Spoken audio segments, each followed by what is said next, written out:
Hey everyone. So I wanted to just do a short devotional for a Good Friday.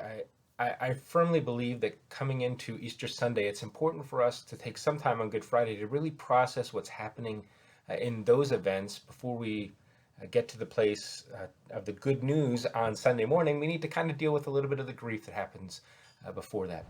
And so I just wanted to do a short devotional. A lot of times during for Good Friday, we'll focus on the crucifixion. The event I want to focus on takes place just a little before that, right after the Last Supper, and before Jesus' arrest. And so, with that in mind, let's pick things up in Mark chapter 14 with verse 32. And they went to a place called Gethsemane, and he said to his disciples, "Sit here while I pray." And he took with him Peter and James and John, and began to be greatly distressed and troubled. And he said to them, "My soul is very sorrowful, even to death. Remain here and watch." And going a little farther, he fell on the ground and prayed, that if it were possible, the hour might pass from him. And he said, "Abba, Father, all things are possible for you. Remove this cup from me. Yet not what I will, but what you will." And he came and found them sleeping. And he said to Peter, "Simon, are you asleep? Could you watch? Could you not watch 1 hour? Watch and pray that you may not enter into temptation. The spirit indeed is willing, but the flesh is weak." And again he went away and prayed, saying the same words. And again he came and found them sleeping, for their eyes were very heavy, and they did not know what to answer him. And he came the third time and said to them, "Are you still sleeping and taking your rest? It is enough. The hour is come. The Son of Man is betrayed into the hands of sinners. Rise, let us be going. See, my betrayer is at hand." So in this passage, Jesus goes off with Peter, James, and John. He leaves them at one spot and then goes off by himself to pray. And I want us in this passage to notice Jesus. This is actually one of my favorite passages in the Gospels because it so beautifully displays Jesus' humanity. I identify with Jesus more personally in this passage than in any other place in the Gospels.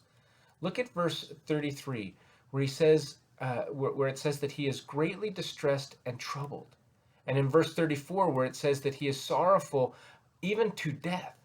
Jesus is struggling with discouragement and grief and stress. He knows that what he's about to face is going to be terrible, and he is struggling with going through it. Then in verse 35, it says that he falls to the ground in prayer. I've had those times where I'm completely overwhelmed and I'm at the end of myself and I can't imagine even taking another step. Jesus displays that here. I identify with the emotions that I am seeing, and I'm sure I'm not alone. Maybe right now you are feeling like this. Maybe you are feeling at the end of your rope or not sure how you're going to go on. Maybe you're struggling with all kinds of emotions: anxiety, confusion, discouragement, sorrow, helplessness. I want us to see this image of Jesus and the struggle he is going through at this moment.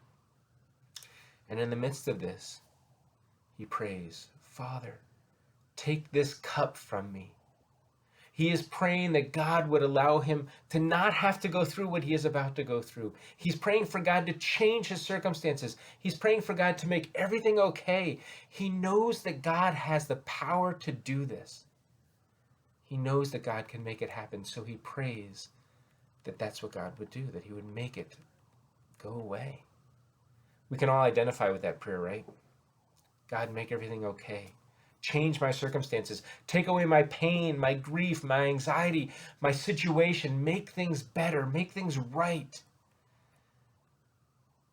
And then after praying, he goes back to check on his friends and he finds them asleep. I can imagine his loneliness and isolation at this moment.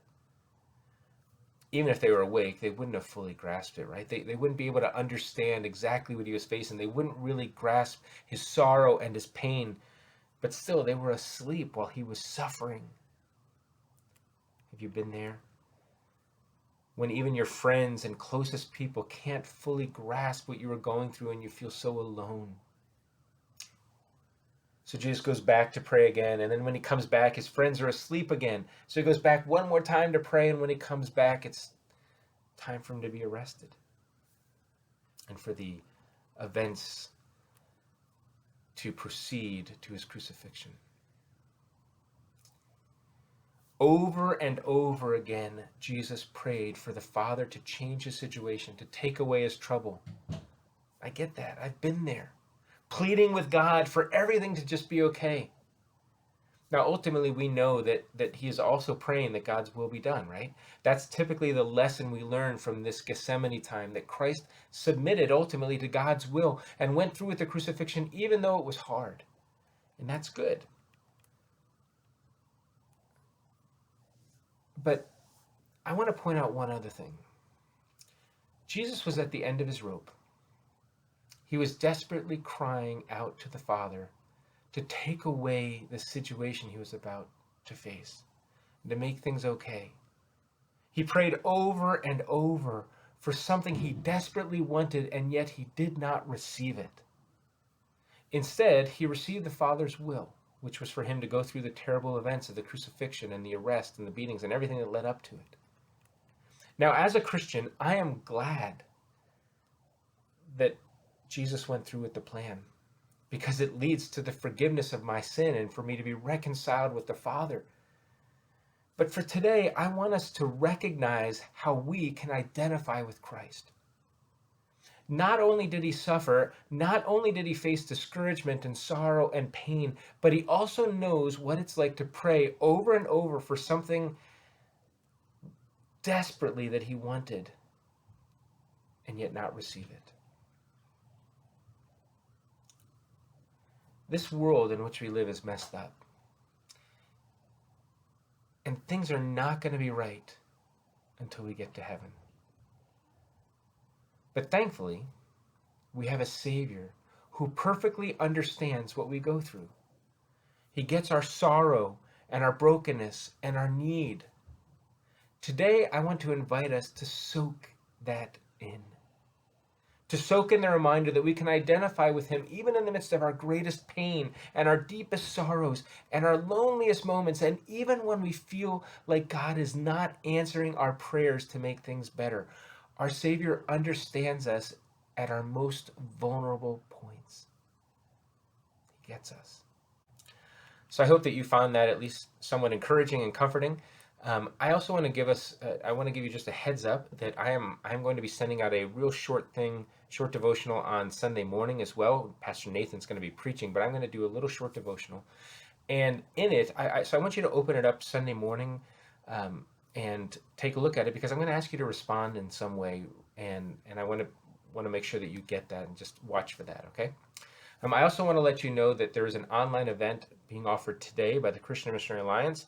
They're having a live Good Friday service that is offered at 3 o'clock, 5 o'clock, 7 o'clock, and 9 o'clock our time, Central Time. That may be a different time zone for some of you, but you can find that online at live.grace.cma.org or on the Alliance Facebook page. My family is planning to watch that tonight at 7, and I just think it's great to be able to have that opportunity to watch something like that. They'll be featuring the president of our denomination, John Stumbo, as well as the pastor and worship team of one of our Alliance churches from Ohio. I don't know all the plans for the service, but I do think they're planning on leading us in the Lord's Supper, and so my family is prepared to be able to partake with them while they're doing it. We do not have grape juice, so we're probably going to use, I don't know, maybe orange juice and bread or something, but so whatever you can, you might want to consider joining in with that as well. I think it's great for us to spend some time really focusing in on the events of Good Friday before we then look forward to celebrating on Easter Sunday, because it makes that celebration so much more sweet. So I hope you have a great Easter weekend. Thanks for watching this video.